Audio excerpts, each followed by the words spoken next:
Well, welcome back to Lucore Automotive Services. Today I am working on this Redneck truck once again. I actually have it running pretty good, but now that it's actually producing power and making the boost kick in, the V6 manual transmission radiator that was in this thing, it was only like this big and that tall and about that thick, is not going to be enough to hold up to this 5.3. So basically, even just driving it around calmly, it was getting up into the higher temperatures, and a new radiator needed to be found to make a resolution. Now, I was trying to figure out a way to make this fancy thing all work in there, and it would look cool and it would be neat. And then I decided it's a Redneck truck, and I'm going to put a couple cooling fans onto the radiator with zip ties, just like it was when it came to me, because, you know, I'm going to embrace my inner redneck and try and keep this thing zip tied together. It's really hard for me to use zip ties to put a car together, but we're working on it. With that said,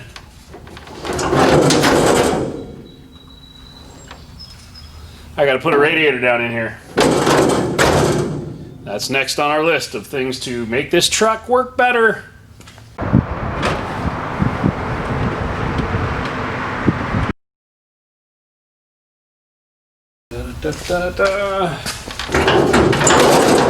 Got my handy hood prop. I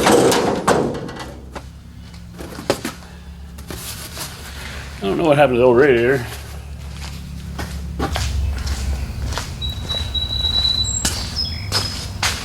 So this is the old radiator. You can see it's pretty thin, it's pretty narrow. It's about standard height. The good thing is the outlets are in the same places and pretty much the same sizes as what's readily available for Chevrolet V8 application radiators. So I picked up a nice little piece. It came to me a couple days ago. I got some of the plastic zip ties that go through the radiator to hold the cooling fans on it. They're actually the cooling fans that were in here before. They're a little bit smaller diameter cooling fan than I would like to use, but they were already here, so I'm going to use them. And if it keeps the truck cool, I'll keep them. If they don't keep the truck cool, I'll get bigger cooling fans. With that being said, I need to trim my lower hose a little bit to make it fit better, and our new radiator will be ready to go.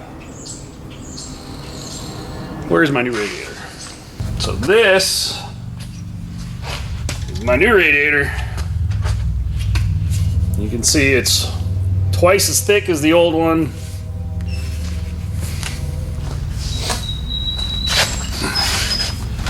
It's substantially larger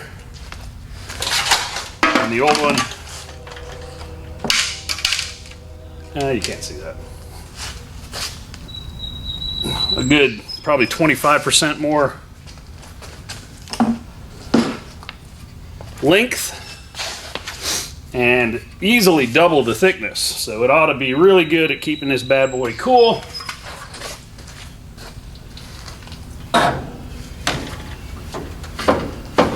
I measured it out and it fits right in between my boost tubes to the ProCharger Charge Air Cooler.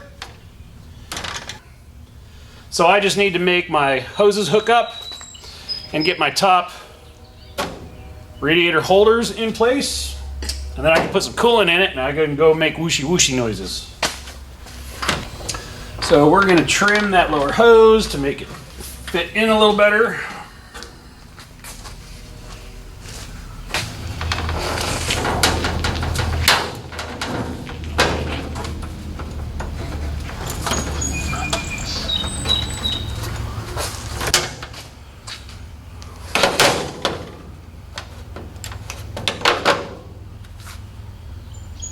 About 2 inches off of that guy.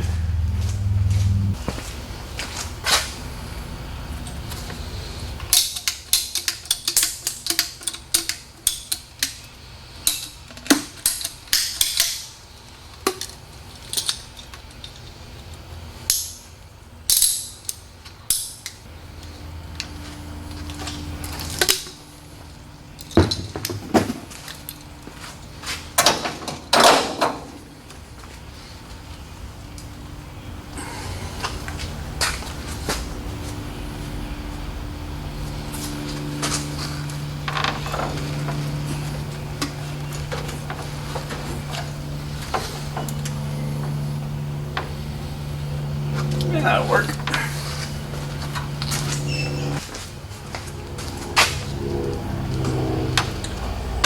It's in the hole.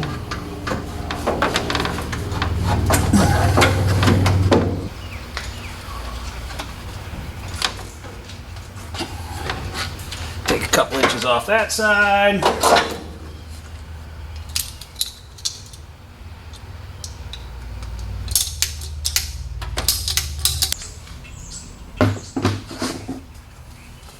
It's shorter.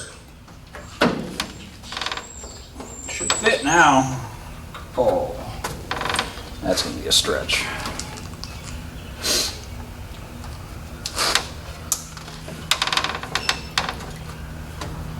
So I was able to fit my radiator in. I was able to stretch my hoses over my radiator fittings because my radiator fittings are a little bit bigger than they need to be.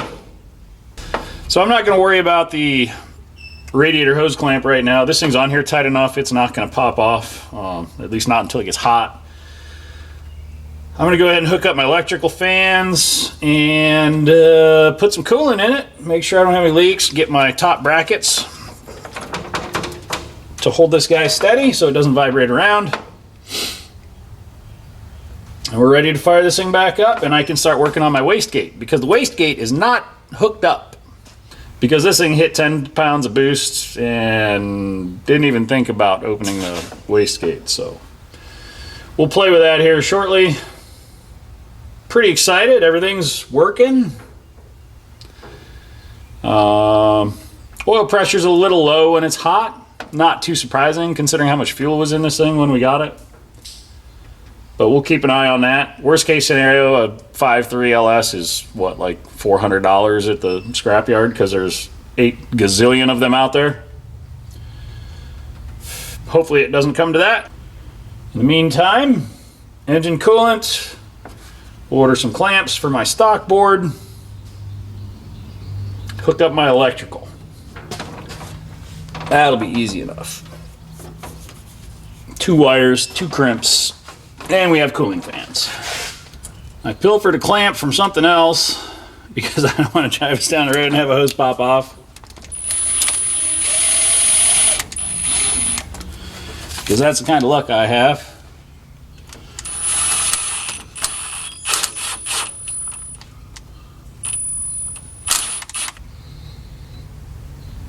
You guys probably want to hear it run, don't you?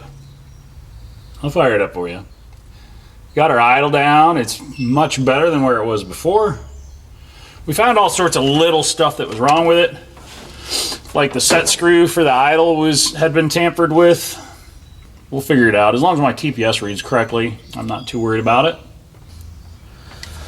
Let's put some top cup caps on the radiator to hold it in place, because otherwise the wind will push this back. Although that's there, but if it went under, then this will be like floating in here like this. We don't want that. I know that for a fact that happens because I've done it. And it cost me a radiator because I didn't have the top strapped in. I suppose I could go Redneck and just run zip ties through it. So these are top radiator mount brackets off of a Chevy truck just like this. They're not from this truck because this truck didn't have anything like this on it. But I'm a hoarder and I squirreled these away some time ago, and I actually found them when I was looking for them, which is a rare feat when you decide to tuck stuff away for future use. Usually you can't find it when you need it, and as soon as you bought the replacement for it, you find the piece that you were looking for. So I'm just going to put a couple bolts in here, and I'm going to use these to hold my radiator on the top. It's quick, it's easy, it's dirty, and it works. So I will do that real quick. Trim that up, rubber out a little bit more, and I'm good with it.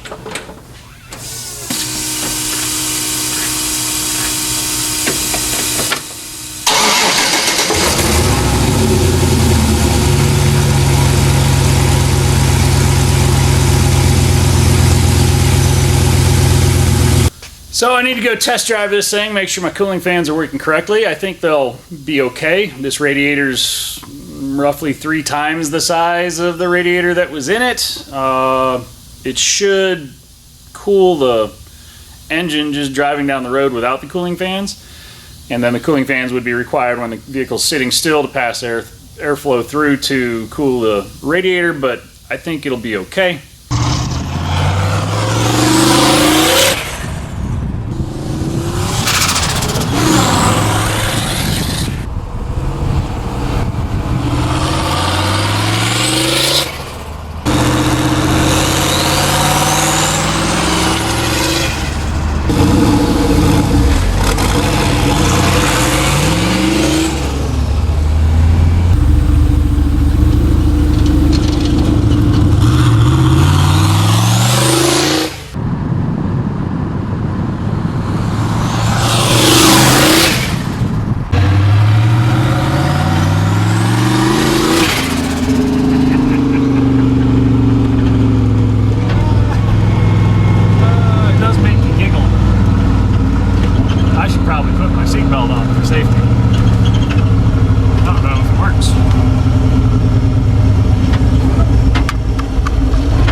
I don't feel any safer.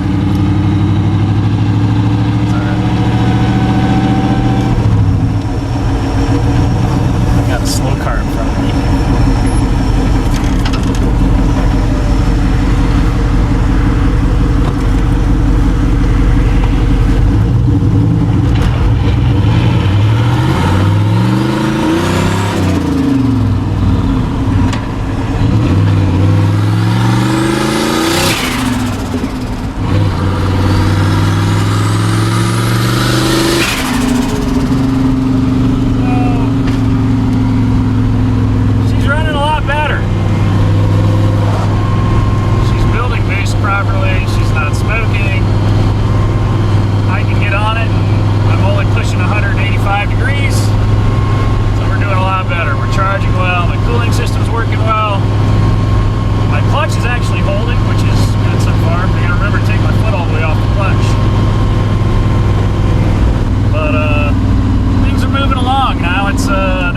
Fix the wastegate because I still don't have a proper wastegate function yet, and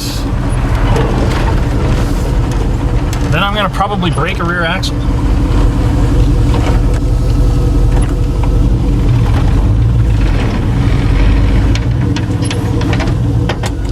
It's like creaks. Or maybe I'll break the frame. I don't know which. Something's going to break on this truck. I can guarantee it.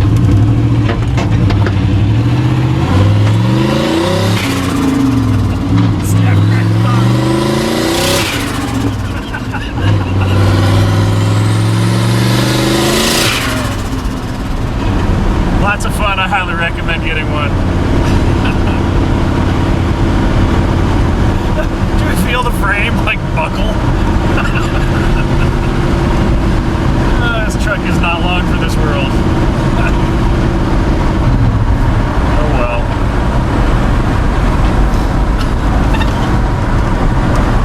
Well, thanks for watching our mini episode of the Redneck truck and its progression to what it is becoming. We're not exactly sure what that is yet, but it's going to be fun along the ride. Thanks for watching.